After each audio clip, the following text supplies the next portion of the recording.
Hello, my name is Robbie. On here, I'm Templar Knight. Every person who believes in God but does not go to church has a story why. But it's said that whenever two or more gather in God's name, that He is there. So this is church. Welcome. I'm glad you're here.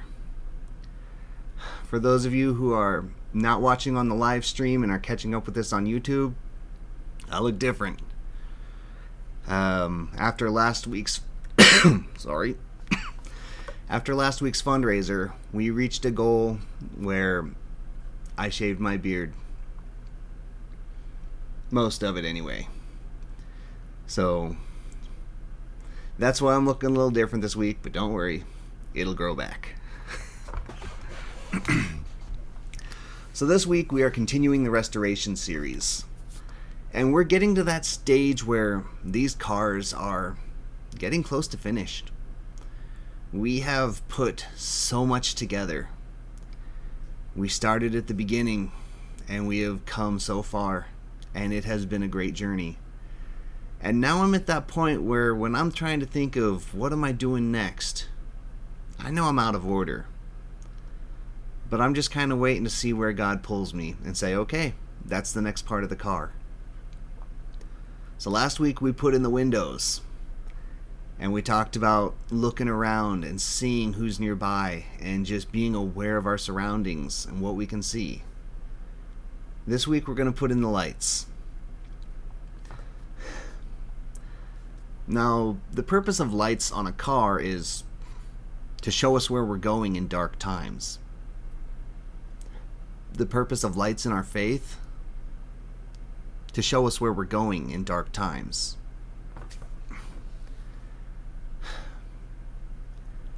I know it's very easy to drive a car through the day on an open road with nothing in front of you. You barely even have to pay attention.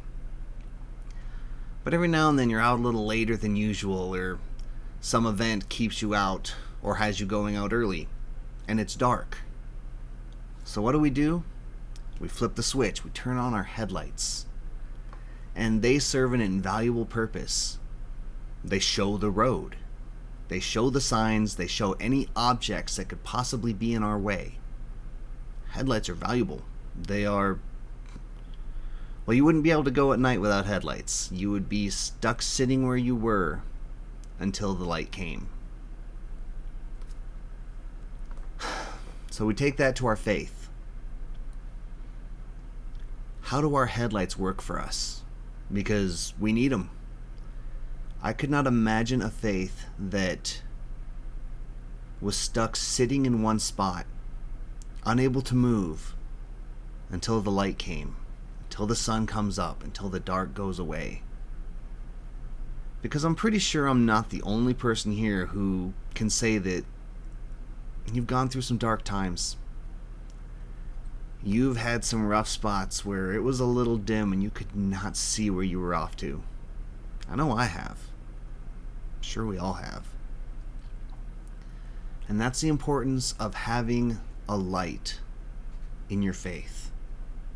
Of having something to illuminate your path, to show you where you're going so that you can see clearly. Now, it's really funny because I was thinking about that this week, and how do I convey light showing where we're going? Because the whole concept of faith is that you walk by faith and not by sight. So how can I work that into this analogy? And I struggled with that one for a while because although it's a great phrase, if these cars are our faith, they're leading the way. We're just along for the ride. So we have our lights to show us where we're going and what we're doing. But I thought of something that mattered a little more than just the headlights. We've all heard that phrase, the light at the end of the tunnel. We always say, okay, that's when you're getting close to the end, when hard times are about to be done. You got a big school project and you're working on it and you're getting through and there's a light at the end of the tunnel because you can see the end.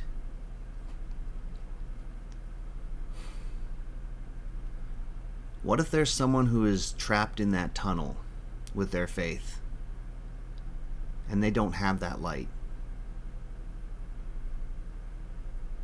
That's where we come in. What if we are the light in someone's tunnel? What if we took the responsibility upon ourselves to show the way for someone who is stuck in the dark and lost their way? What if our faith could do that for someone else? When I was a kid, I grew up around a decent amount of forest and woods. And I was a little reckless, and I remember one night I wandered out in the woods in the evening, and I got lost.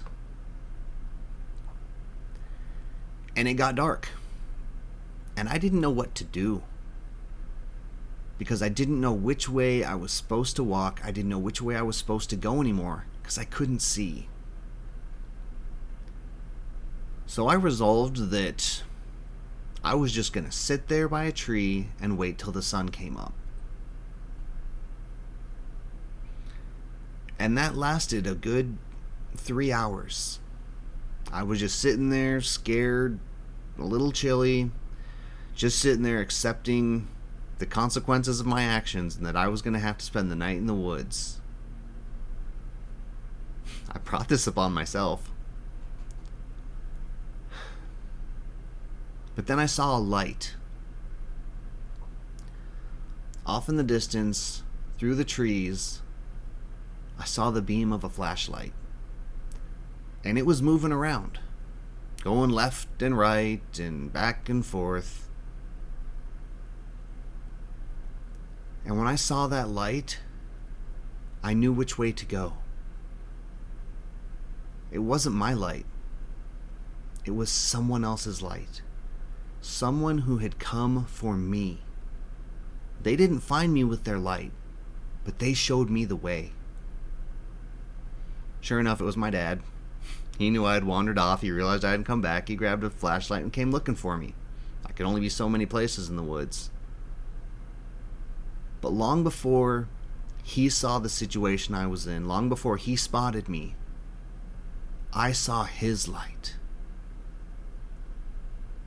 And it showed me the way.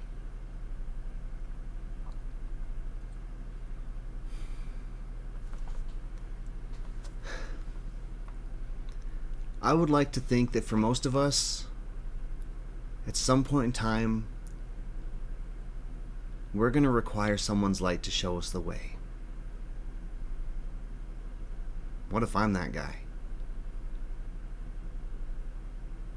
But now here's my challenge. What if you are the one with the light? What if you are the one who can see, who can show the way, who can help someone who is lost? What if you can help them find their way home? So what kind of light are you putting in your faith? Are you installing the kind of lights that will show people the way? Because yeah, our lights are good for helping us figure out where we're going. But I'd like to think that the better bunch of us, we know where we're going. That's what we've been doing here.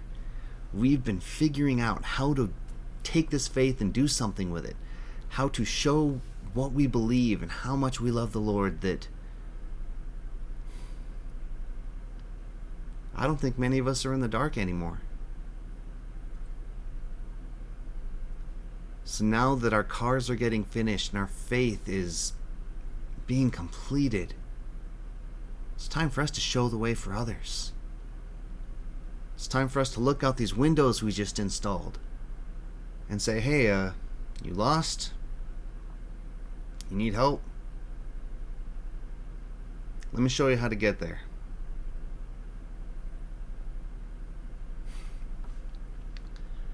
It says in the Bible, Matthew chapter 5, verse 14 through 16, You are light of the world. A town on a hill cannot be hidden. Neither do people light a lamp and put it under a bowl. Instead, they put it on its stand and let it give light to everyone in the house. In the same way, let your light shine before others,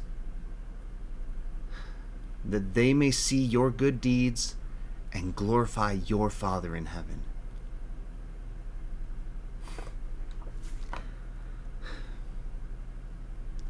I like some of the analogies they use in that. Who here turns on a flashlight when they're trapped in the dark and then puts it under a bucket so you can't use it? The whole purpose of lighting that candle, turning on that flashlight, is so that it can be seen and so that others can see too because of it.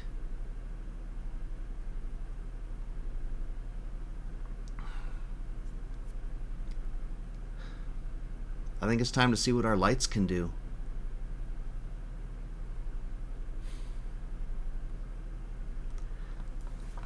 The only thing I can think of that is the scariest part about this challenge is I know, personally myself, that sometimes these headlights aren't always great.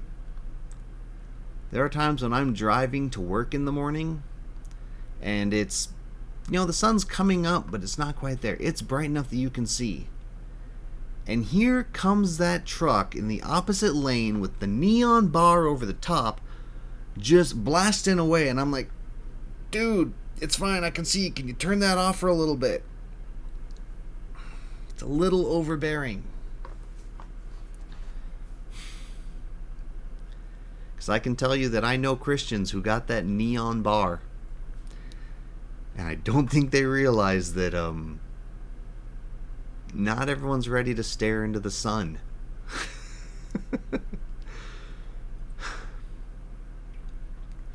Sometimes you need to turn the brights off. And that's the hard part about this. We need to know when to use our headlights, when to pull out the flashlights and search for people.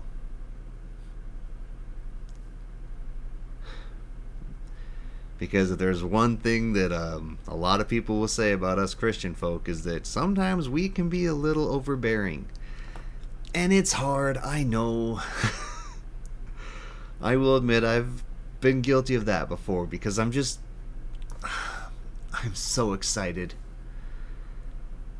Sometimes I just gotta cool your jets, Robbie. Just tone it down a little. Sometimes not everyone's ready for those neon lit bars that just blind everyone. And I've learned that sometimes I gotta come in with, just the running lights on. Then maybe bring on the headlights.